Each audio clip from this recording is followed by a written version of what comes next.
Halo sahabat catur, kita jumpa lagi. Pada video kali ini saya akan membagikan 3 buah partai yang paling tua di dunia. Partai ini dimainkan tahun 1620 oleh seorang pecatur brilian, Gioacchino Greco. Partai-partai ini saya beri judul Partai Misterius.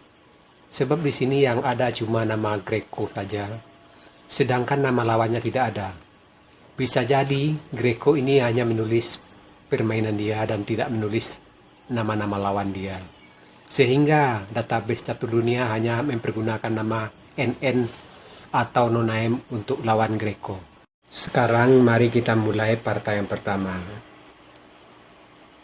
Partai ini dimainkan tahun 1620. Putih dipegang oleh Gioacchino Greco dan hitam oleh Noname. Di sini Greco mulai E4, E5, F4.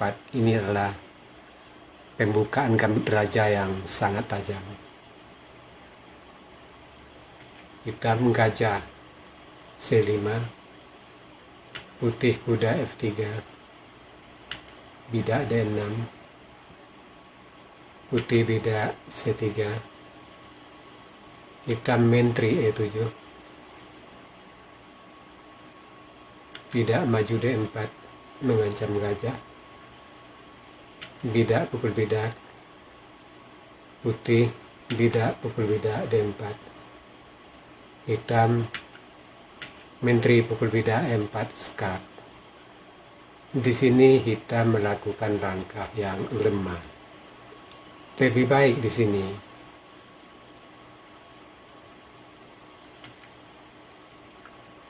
hitam gajah B6,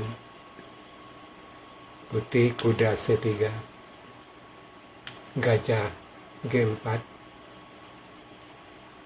putih gajah E3, hitam kuda F6 6 batrak mengancam bidak di E4, menteri D3, hitam rokade dan posisi masih tetap berimbang. Kita lanjutkan langkah partai. Di sini hitam menteri pukul bidak E4 skak, raja lari, gajah B4,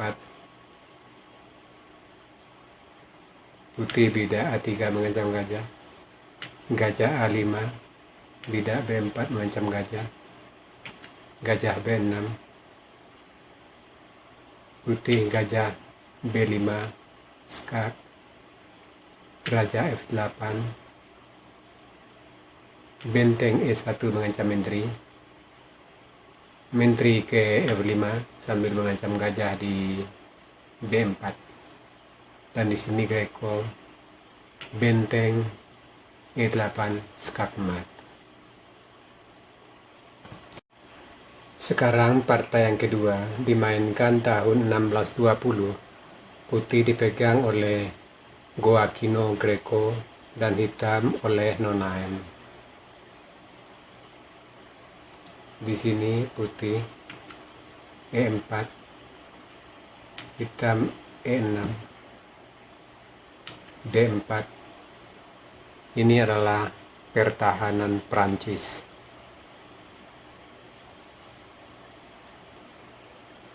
Hitam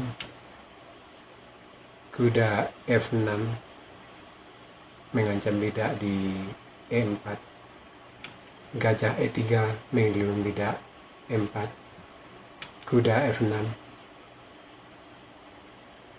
mengancam bidak di D4, putih kuda F3 melindung bidak,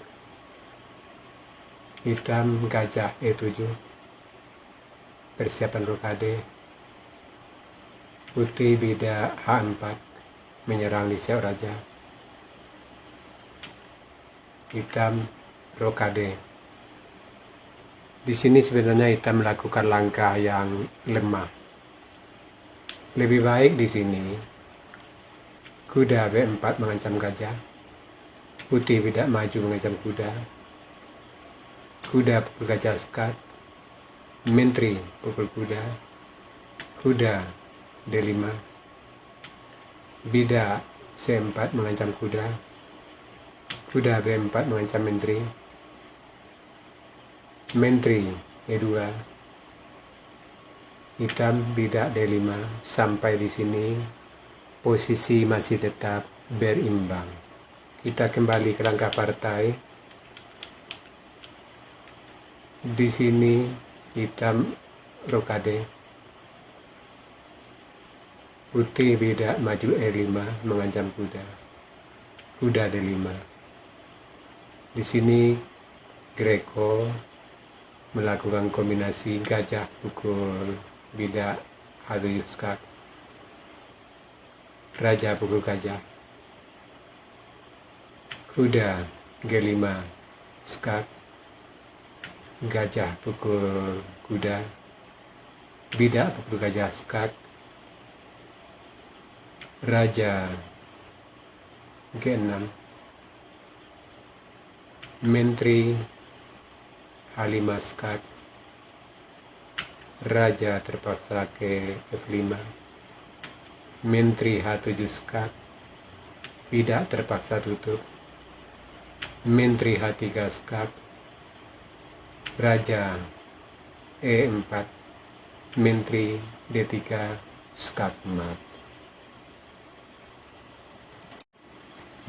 Sekarang partai yang ketiga juga dimainkan tahun 1620. Putih dipegang oleh Gioacchino Greco dan hitam oleh Nonain. E4, bida B6, D4, hitam gajah B7, putih gajah D3 melindungi bida E4, hitam bida G6, putih F4, gajah G7 mengancam bida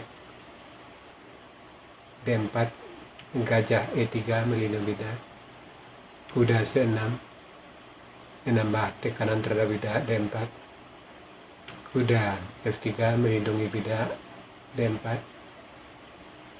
kuda F6, putih bida C4, hitam rokade, putih kuda C3, bida E6, putih bida E5 mengancam kuda, kuda E8. Di sini kita melakukan langkah yang lemah. Lebih baik di sini kuda G4 mengancam gajah, gajah G1, bida F6, putih bida H3 mengancam kuda, kuda H6, gajah E4, F pukul E5, F pukul E5, hitam bida D6, dan posisi masih tetap berimbang. Kita kembali ke langkah partai. Di sini hitam kuda E8, putih bida G4. Di sini putih yang melakukan langkah lemah. Posisi yang tadinya sudah sedikit unggul, sekarang kembali berimbang.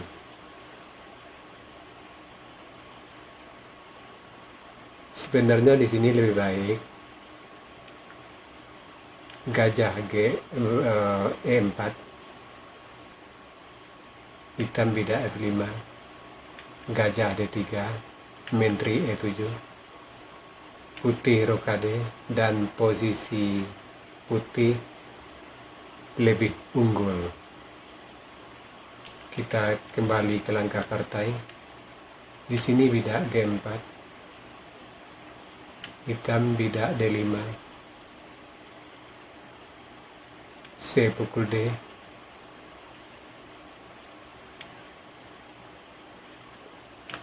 E pukul D, dan di sini hitam kembali melakukan langkah lemah.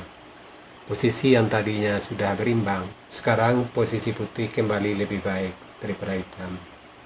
Seharusnya di sini kuda B4 mengancam gajah, putih rokade, kuda pukul gajah, menteri pukul kuda,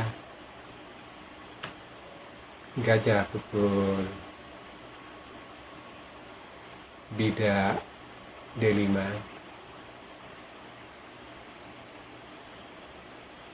kuda pukul gajah, menteri pukul kuda, dan posisi hitam tidaklah sejelek yang di partai. Kita kembali ke langkah partai. Di sini hitam bidak pukul bidak D5, putih bidak H4, menyerbu di siap raja, dan di sini hitam bidak A6, dia tidak peduli dengan siap rajanya. Putih bidak H5, hitam bidak B5 juga menyerbu di sayap menteri. A pukul G, hitam A pukul G, putih menteri E2, hitam bidak B4 mengancam kuda. Di sini putih menteri H2 mengancam mat di H7, dan hitam mungkin sudah putus asa, dia pukul kuda, dan tentu saja di sini menteri H7 skak mat.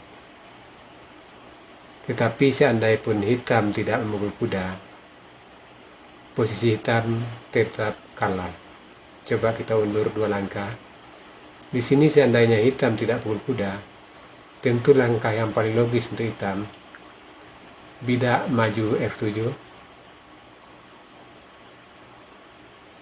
untuk tempat lari raja ke F7 bila putih skak.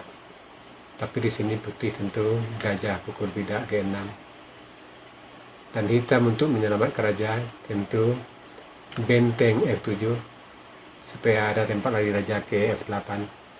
Dan di sini putih menteri skak A7, raja F8, bidak gajah pukul benteng, raja pukul gajah, bidak pukul bidak F6, menteri pukul bidak, kuda skak, raja mundur, bidak G5 mengancam menteri, dan posisi hitam benar-benar sudah hancur. Sahabat catur, itu tadi 3 buah partai masa lalu yang benar-benar brutal, sadis, dan indah.